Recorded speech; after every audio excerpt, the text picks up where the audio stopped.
आइए संध्याकालीन सत्र में आप सभी भक्तों का स्वागत करते हैं।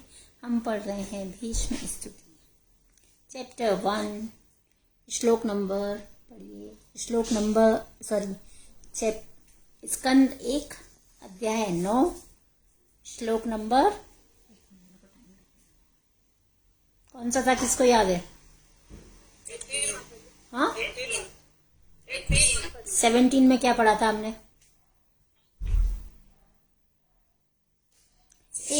एक जो घर की गृहिणी होती है वो अपनी पुत्र वधू को शिक्षा देती है तो किसको बताती है? पुत्री को बताती है। पुत्री के द्वारा इनडायरेक्ट शिक्षा देती है। इसी प्रकार भगवान भी अपनी शिक्षा भक्तों के द्वारा देते हैं। ध्रुव महाराज का चरित्र देख रहे हैं हम, भीष्म पितामह का चरित्र देख रहे हैं। ये सब किसकी वजह से है? इन चरित्रों के द्वारा हमको बताया जा रहा है कि एक भक्त का आचरण कैसा होना चाहिए। भक्त को कुछ नया नहीं सीखना होता। भगवान निष्ठावान भक्त को अंदर से चेतना दे देते हैं कि क्या करना है क्या नहीं करना। तो आइए हम बढ़ते हैं हमारे श्लोक की ओर। 18 श्लोक है। एषै वै भगवान् साक्षात् आद्यो नारायण पुमान् मोहयान् मायया लोकाम् गूढश्चारति वृष्णिषु। अनुवाद कौन पढ़ेगा?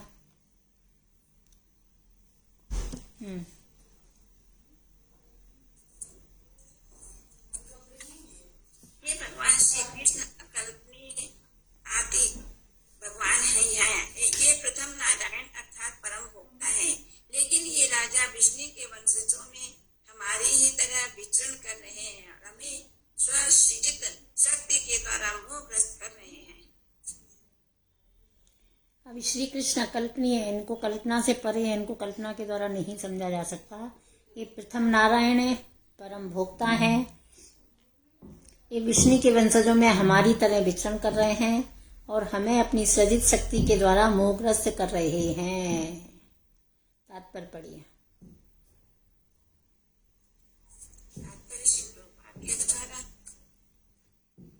ज्ञान प्राप्त करने की वैदिक पद्धति निगमन की विधि है। वैदिक ज्ञान पूर्ण रूप से गुरु शिष्य परंपरा प्राप्त कर जाता है। ऐसा ज्ञान कभी मतांध नहीं होता, जैसा कि अल्पज्ञों की गलत सोच है। पिता की पहचान की पुष्टि करने के अधिकारिणी माता होती है। ऐसे गुरु ज्ञान की अधिकारिणी वही होती है। अतएव प्रमाणिक सत्ता का होना कट्टरता नहीं होती। श्रीमद् भगवद गीता के 4th अध्याय में इस सत्य की पुष्टि की गई है और बताया गया है कि विद्या की आदर्श पद्धति उसे प्रतिकारी की प्राप्त करने में है। इसी पद्धति को हर जगह सत्य के रूप में स्वीकार किया जाता है, लेकिन व्यर्थ तर्क करने वाला ही इसके विपरीत बोलता है। बस ज्ञान प्राप्त करने की वैदिक पद्धति निगमन की विधि है। वैदिक ज्ञान पूर्ण रूप से अधिकारियों की शिष्य परंपरा द्वारा प्राप्त होता है। इस शिष्य परंपरा द्वारा ज्ञात होता है। ऐसा ज्ञान कभी मदाद नहीं होता, मन के द्वारा नहीं होता है। अल्पज्ञ लोग हैं वो गलत सोचते हैं कि ये भी मनगढ़ंत है। ये मनगढ़ंत नहीं है। पिता की पहचान कौन कर सकता है? आपको पूछा जाए कि आपके पिता कौन थे तो इसकी पहचान कौन बता सकता है? माता। कौन बताए?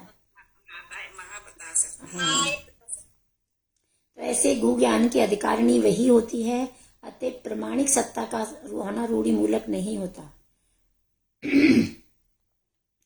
भगवद गीता के 4th अध्याय में सत्य की पुष्टि हुई और बताया गया है कि विद्या की सम्यक पद्धति उसे प्रतिकारी से प्राप्त करने में है।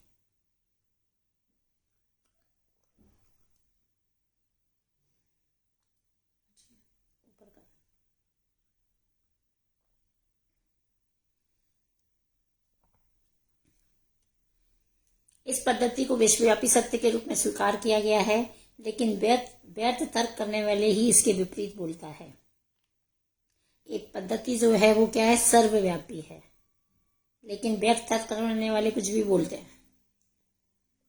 तो इसका बहुत अच्छा एक्सप्लेनेशन ऐसे है कि कोई व्यक्ति यदि आपको पूछता है कि आपकी माँ, आपके पिता कौन है, तो दादी को पूछेगा, नानी को पूछेगा, उनको शायद डाउट हो नहीं हो, लेकिन पिता को पता, माँ को पता है कि इसका ओरिजिनल पिता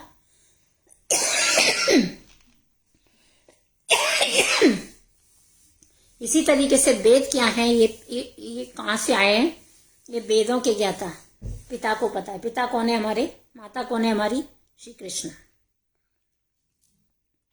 उदाहरणतः आधुनिक आकाश में उड़ते हैं। जब वैज्ञानिक क्या कहते हैं कि वे चंद्रमा के दूसरी ओर यात्रा करते हैं, तो उन लोगों की कथाएं मुझकर स्वीकार कर लेते हैं, लेकिन उन्होंने आधुनिक विज्ञानी को प्रमाण के रूप में स्वीकार कर लिया है।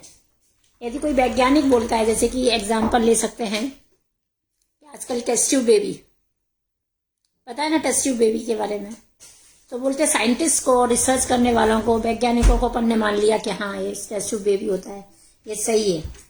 लेकिन ये टेस्ट ट्यूब बेबी कब से चला आ रहा है?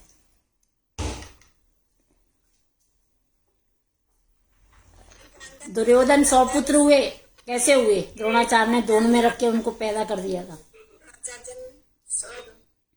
तो सबसे पहले टेस्ट ट्यूब बेबी कहाँ हो गया? लेकिन लोग उसको शास्त्रों में विश्वास नहीं करना चाहते, लेकिन जो वैज्ञानिक लोग बोलते हैं उसको प्रमाण मानकर अधिकारी मान लेते हैं, और जो कुछ बोलते हैं उसको उस पर विश्वास कर लेते हैं। लेकिन वैदिक सत्यों के विषय में उन्हें विश्वास न करने की शिक्षा दी जाती है, और बोला भी जाता है। तो कुछ मनचली लोग बोलते हैं, अरे ये सब मैथोलॉजी है, कहाँ पढ़ रहे हो इन चक्करों में, अभी आपका टाइम है पढ़ने लिखने का, पढ़ो लिखो, ऐश करो, खाओ पियो, ऐश करो। यदि वे उसे स्वीकार करते भी हैं तो उसकी भिन्न प्रकार से व्याख्या करते हैं। प्रत्येक व्यक्ति वैदिक ज्ञान की प्रत्यक्ष अनुभूति करना चाहता है, लेकिन मूर्खतावश वे उससे इनकार करता है। इसका अर्थ हुआ कि गुमराह व्यक्ति जिसे एक प्रमाण पर विश्वास करता है वह विज्ञानी, किंतु वेदों को प्रमाण को अस्वीकार कर देता है। इसी का परिणाम है कि लोगों का पतन होता है। आजकल वेद जो बोलते हैं उसके ऊपर विश्वास नहीं किया जाता, लेकिन आधुनिक वैज्ञानिक कुछ भी बोलता है तो उसको विश्वास कर लेते हैं। और यदि किसी व्यक्ति ने विश्वास कर भी लिया तो लोग प्रमाण मांगते हैं, क्या प्रमाण है इसका। नेक्स्ट पैराग्राफ पढ़िए।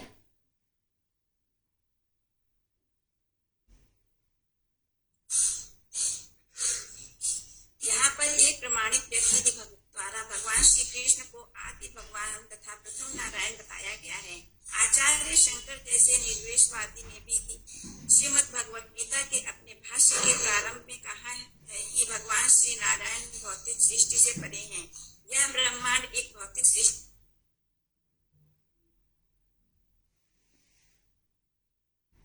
और आगे, किंतु नारायण ऐसी भौतिक साज सज्जा से परे हैं।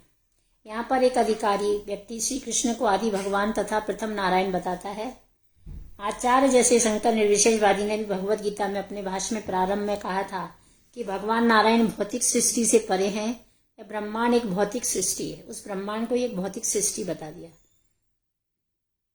और भौतिक सृष्टि नारायण की साज सज्जा से परे है। नेक्स्ट। भीष्मदेव उन 12 महाजनों में से एक हैं जो दिव्य ज्ञान के सिद्धांतों से परिचित हैं। भगवान श्री कृष्ण को आदि भगवान कहे जाने की उनके द्वारा की गई पुष्टि की निर्विशेषवादी शंकर के द्वारा भी परिपुष्टि हुई है। अन्य सभी आचार्यों ने भी इस कथन की पुष्टि की है। अतः भगवान श्री कृष्ण को आदि भगवान के रूप में स्वीकार न करने की कोई संभावना नहीं होती। भीष्मदेव कहते हैं कि वे प्रथम नारायण है। इसकी पुष्टि श्रीमद् भागवतम में ब्रह्मा द्वारा की गई है। भगवान श्री कृष्ण प्रथम नारायण है। आध्यात्मिक जगत वैकुंठ में असंख्य नारायण है और वे सभी एक ही भगवान है, और ये आदि भगवान श्री कृष्ण के पूर्ण विस्तार माने जाते हैं। भगवान श्री कृष्ण का प्रथम विस्तार बलदेव के रूप में होता है, और बलदेव अनेक रूपों में यथा शंकरषण, प्रद्युम्न, अनिरुद्ध, वासुदेव, नारायण, पुरुष, श्री राम तथा नृसिंह में विस्तार करते हैं। ये सारे विस्तार एक ही विष्णु तत्व हैं, और भगवान श्री कृष्ण इन समस्त पूर्ण अंशों के आदि स्रोत हैं। अतः वे प्रत्यक्ष भगवान है, जगत के सृष्टा है, और समस्त वैकुंठ ग्रहों में भगवान श्री नारायण रूप में विख्यात सर्वाधिक विख्याता देव हैं। अतः मनुष्यों के बीच में उनका विचरण करना एक अन्य प्रकार की उलझन है। अतः श्रीमद् भगवत गीता में श्री भगवान कहते हैं कि अल्पज्ञ जन उनकी गतिविधियों की रहस्यों को जाने बिना उन्हें मनुष्यों में से एक मान बैठते हैं। तो यहाँ पर बताया जा रहा है, भीष्मदेव कह रहे हैं कि वे प्रथम नारायण है, और इसकी पुष्टि भगवत गीता में, भागवतम में हुई है, ब्रह्मा जी द्वारा भी हुई है कि कृष्ण प्रथम नारायण है, बलदेव इनके विस्तार हैं। और ये जो सब बताया गया है, संकर्षण, प्रद्युम्न, अनिरुद्ध, वासुदेव, नारायण, पुरुष, राम, नृसिंह विस्तार करते हैं। सारे संसार में विष्णु तत्व एक ही है। श्री कृष्ण इन समस्त पूर्ण अंशों के आदि स्रोत हैं। अतः वे प्रत्यक्ष भगवान हैं। वे भौतिक जगत के सृष्टा हैं और मनुष्यों के बीच में विचरण करते हैं। तो मूर्ख लोग भगवान को मनुष्यों के समान समझ रहे हैं, जो कि गलत है। श्री कृष्ण के विषय में मोह का कारण उनकी अंतरंगा तथा बहिरंगा नाम की दो शक्तियों का तटस्था नामक एक तीसरी शक्ति पर प्रभाव है। भगवान की कितनी शक्तियां हैं? 3 शक्तियां, अंतरंगा, बहिरंगा और तटस्था।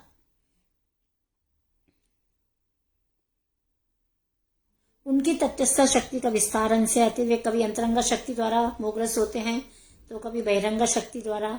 अपनी अंतरंगा शक्ति के मुंह से श्री कृष्ण असंख्य नारायणों में अपना विस्तार करते हैं और दिव्य लोक में जीवों से दिव्य सेवा का आदान प्रदान स्वीकार करते हैं। और अपनी बहिरंगा शक्ति से वे भौतिक जगत में, अभी जैसे कि एक माँ के कई अनेक बच्चे हैं, तो कभी कोई बच्चा प्रसन्न करता है, कभी कोई बच्चा अच्छा कार्य करता है, तो माँ उसकी प्रसन्नता करती है ना, उसकी सेवा स्वीकार करती है ना। इसीलिए भगवान की 3 शक्तियां हैं और भगवान इन 3 शक्तियों को स्वीकार करते हैं और जीवों में दिव्य सेवा का आदान प्रदान स्वीकार करते हैं। और अपनी बहिरंगा शक्ति के विस्तार से वे भौतिक जगत में मनुष्यों, पशुओं और देवताओं के मत विभिन्न योनियों में जीवों के साथ विस्मृत संबंध की पुनः स्थापना करने के लिए अवतरित होते हैं। वो बताते हैं कि हे जीव, तू मेरे पास ही था, भूल गया है, जाग जा। किंतु भीष्म जैसे महाजन भगवत कृपा से उनके मुंह से बच जाते हैं। तो शुद्ध भक्त होते हैं, उनके मुंह से बच जाते हैं, जैसे भीष्म पितामह। नेक्स्ट श्लोक है 19। अस्या अनुभवां भगवान् वेदगुह्यतमां शिवा देवर्षि नारदा साक्षात् भगवान् कपिला नृपा। अनुवाद पढ़िए।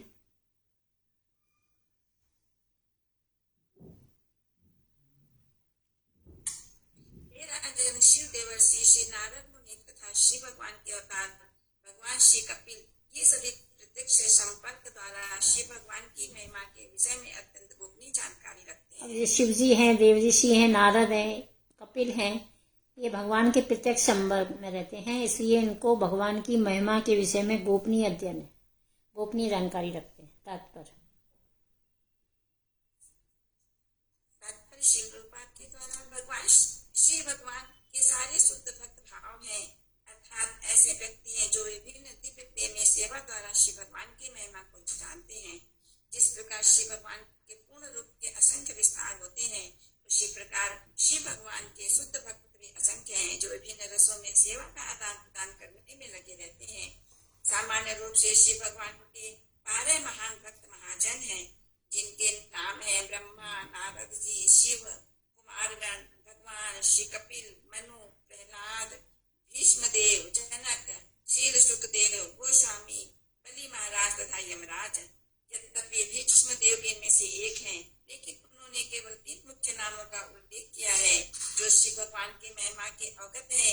आधुनिक युग में महान आचार्य शील विश्वनाथ चक्रवर्ती ठाकुर का कथन है कि अनुभव से श्री भगवान की महिमा का सर्वप्रथम आनंद विभोर भक्त द्वारा अनुभव की जाती है, जो वेद कंपन, रुदन, रोमहर्ष आदि लक्षणों द्वारा प्रकट होती है। और श्री भगवान की महिमा के एक निष्ठ ज्ञान से इन अनुभवों में वृद्धि होती है। तो भगवान के बहुत शुद्ध भक्त हैं जो भगवान को अदन अदन रसों में सेवा प्रदान करते हैं। सामान्य रूप से भगवान के 12 महान भक्त महाजन हैं। कौन कौन है ये आप लिख लीजिए, आपको पूछा जाएगा। पहला नंबर पे आते हैं ब्रह्मा, फिर उनके पुत्र नारद, फिर शिव, कुमारगण, कपिल, मनु, प्रहलाद, भीष्म, जनक, सुखदेव गोस्वामी, बलि महाराज तथा यमराज, ये 12 महाजन कहीं पर कभी भी कैसे भी विचरण कर सकते हैं। ये अजन्मा है, इनकी मृत्यु नहीं हुई है। यद्यपि भीष्मदेव इनमें से एक हैं, लेकिन उनमें केवल 3 मुख्य नामों का उल्लेख किया है जो भगवान की महिमा से अवगत है। आधुनिक युग में महान आचार्य श्री विश्वनाथ चक्रवर्ती ठाकुर का कथन है कि अनुभाव या भगवान की महिमा सर्वप्रथम आनंद विभोर भक्त द्वारा अनुभव की जाती है।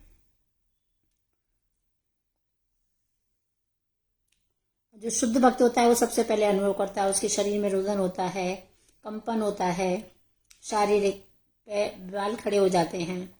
भावों के ऐसे ज्ञान का आदान प्रदान यशोदा तथा भगवान के मध्य तथा अर्जुन के साथ प्रेम के आदान प्रदान के रूप में भगवान से रथ हाँकने से होता है। ऐसा आदान प्रदान का सुख किसको मिला? अर्जुन को मिला, यशोदा को मिला। सुखदेव गोस्वामी तथा कुमार गणित पद पर स्थित होकर भी भाव के अन्य गुण द्वारा परिवर्तित होकर भगवान के शुद्ध भक्त बन गए।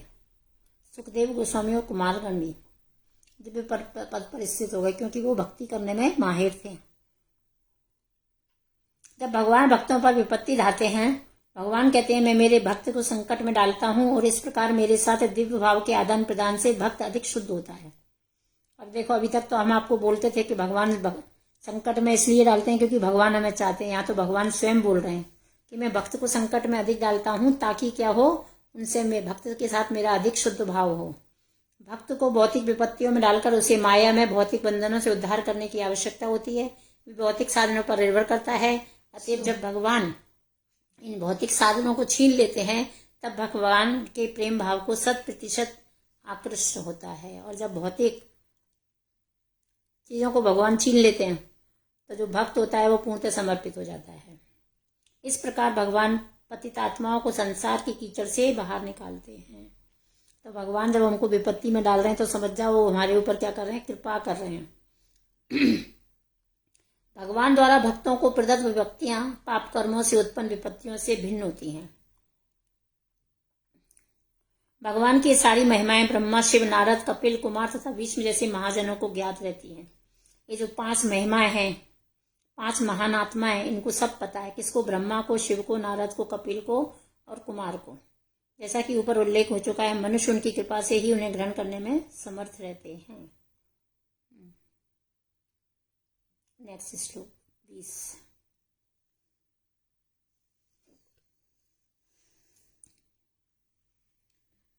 यम मान्यसे मातुल्येयं प्रियं मित्रं सुहृता तमाम आक्रोहा सचिवं दूतं सौहृदात् अतः सारथिम्।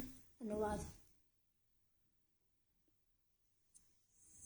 हे राजन, तुमने अज्ञानवश ही जिस व्यक्ति को अपना ममेरा भाई, अपना अत्यंत प्रिय मित्र, शुभचिंतक, मंत्री, दूत, उपकारी इत्यादि माना है, वे स्वयं भगवान श्री कृष्ण हैं।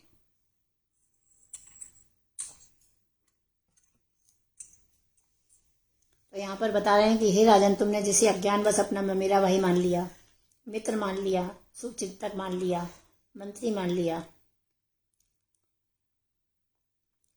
ये सब कौन है? भगवान है, लेकिन सारी लीला कर रहे हैं।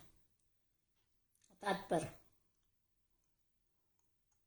श्री प्रभुपाद के द्वारा श्री कृष्ण यद्यपि पांडवों के ममेरे भाई, मित्र, हितैषी, मंत्री, दूत, उपकारी आदि बने हुए थे, तो वे थे तो पूर्ण पुरुषोत्तम भगवान ही। अपनी अहेतुक कृपावश तथा अपने अनन्य भक्तों पर कृपावश वे सभी प्रकार की सेवा करते हैं। लेकिन इसका अर्थ यह नहीं लगाना चाहिए कि उन्होंने निहायत मनुष्य के रूप में अपना पद बदल लिया है। उन्हें साधारण व्यक्ति मानना सबसे बड़ा अज्ञान है।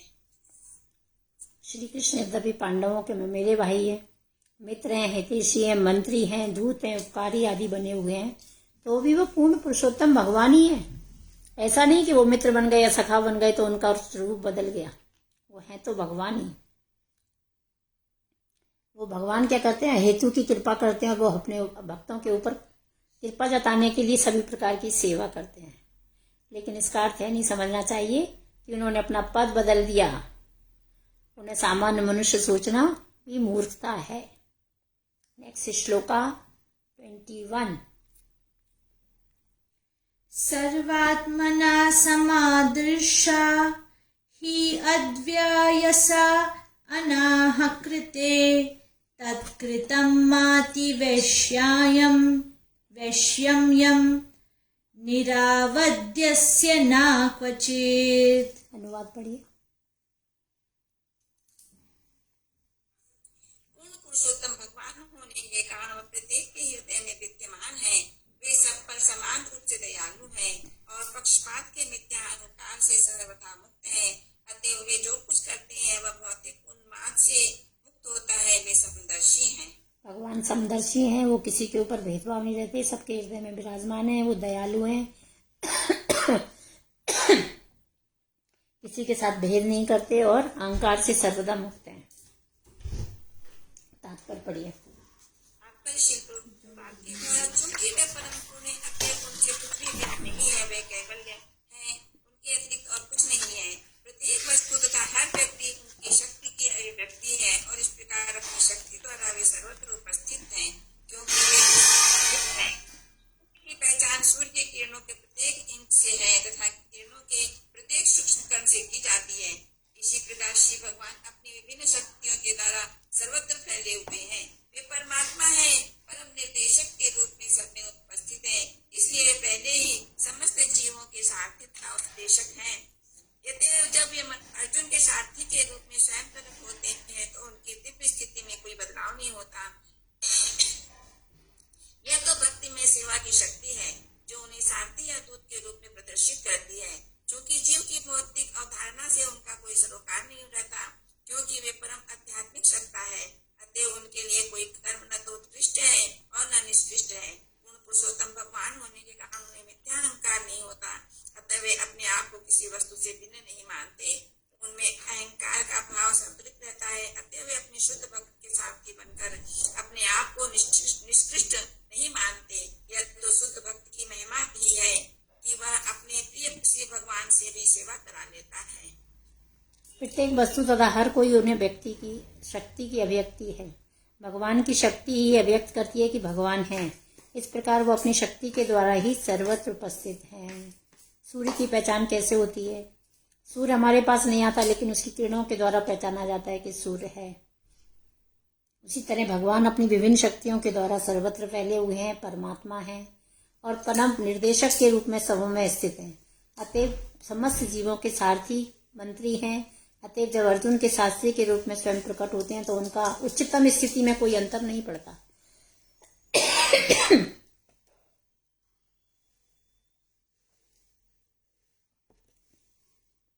भगवान भले ही अर्जुन के सारथी बन गए, लेकिन उनके पद पर कोई प्रभाव नहीं पड़ा, क्योंकि वे परम आध्यात्मिक सत्ता हैं। अतएव उनके लिए कोई कर्म ना उत्कट रहे और ना निष्कर्ष।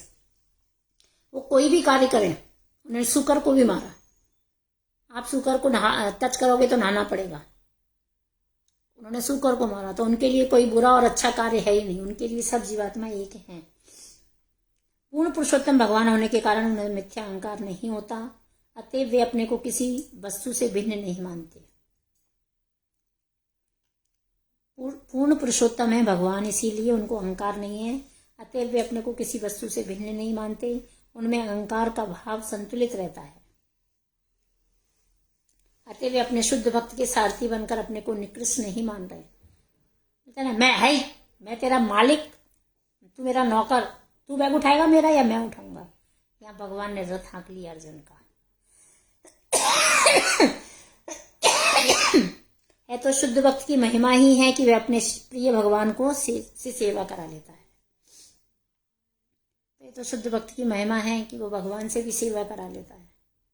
भगवान खुशी खुशी उसका पार्थी बन गए, सारथी बन गए।